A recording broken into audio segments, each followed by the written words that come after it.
He said he wanted me to sign away my Miranda rights and make a recording. I agreed. Around that time, Andy, the second EMS person, walked past us while we were standing in my driveway and entered my house. Agent Skelton then asked me my name for the recording and to state that I'm making this recording of my own free will. I agreed, and before he could ask me another question, I told him that all the cannabis in the house was mine and mine alone, and I had access to every room in the house. He asked me, do I take my marijuana over to South Carolina, and I said no. He stopped the recording and said, I thought you wanted to keep your lady friend out of jail. So he rewound the tape a little and asked me that same question again, and this time I said yes.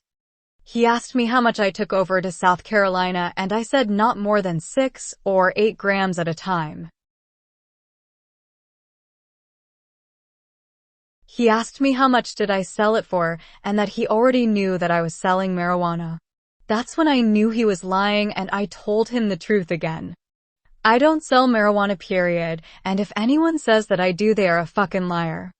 I started to walk towards the door to see if Ms. M was all right, and heard Agent Skelton say, give me 3 names and you go free. Give you 3 names, I asked surprisingly. Give me the names of 3 people you deliver marijuana to in Atlanta, he said, and I'll let you go free. About this time I saw those EMS folks leaving my house and figured Agent Skelton for a bad cop who thought I had no honor. So I told him I only give my cannabis to senior citizens with age-related illnesses, and I'd be damn if I'm giving you any of their names, and then I tried to make it inside my house as quickly as I could to see Ms. Roebuck, when I heard him tell another officer to take me to the station for processing. At trial, I told the trial judge what had happened, and that I wanted that tape suppressed due to it being made under duress, and that it wasn't supplied with the discovery. But lying-ass Skelton just started smiling and said that there might be a click or 2 on the tape. But it's from outside sources and not from him stopping and restarting the tape, and that he didn't know anything at all about those EMS being there to see Ms. Roebuck, and then told the trial judge that he had no idea as to why. The defendant agreed to make that tape.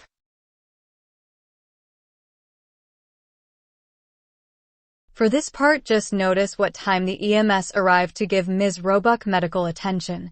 The date of service states February 13th, 2019, at 17 hours, 58 minutes, and 56 seconds.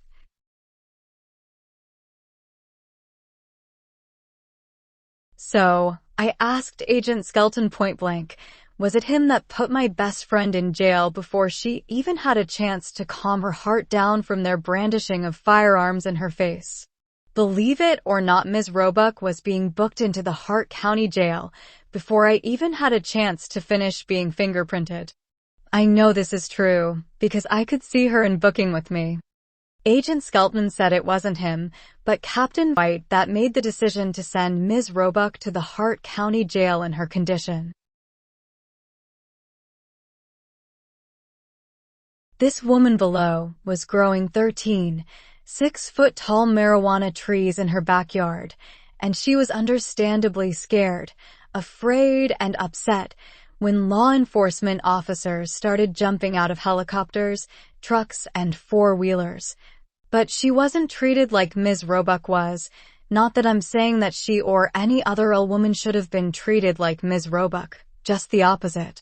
This woman, Mrs. Cheney, was given a whole month to calm down before having to turn herself into law enforcement's custody. I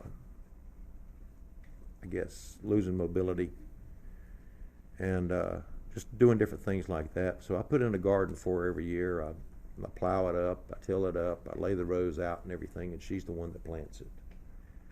And out of the marijuana that we had bought, of course, there's always stems and seeds, and she saved some seeds. And last year, she decided that she would plant some seeds along the same road that she had her okra, you know, and it was, you couldn't see it from the road. Neighbors didn't know we had it. Nobody really knew we had it except for people invited to our house. And last July, we were woken about 9 or 10 in the morning. There was a helicopter overhead. The DEA Drug Task Force of Georgia was there, the Sheriff's Department, and I think there was one other agency there that descended upon us.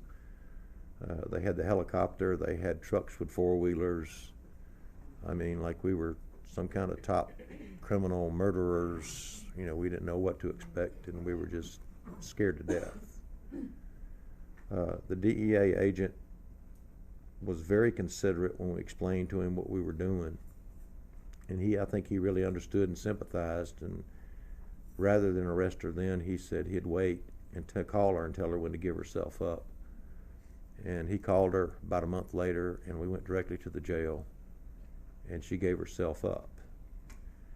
Well, we sat on this, worrying about it, wondering.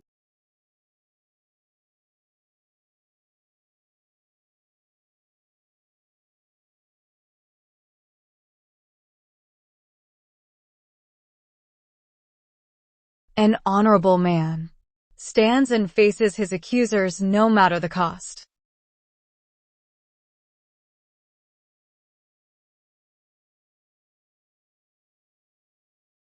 A dishonorable coward turns and runs away from his accusers or resigns.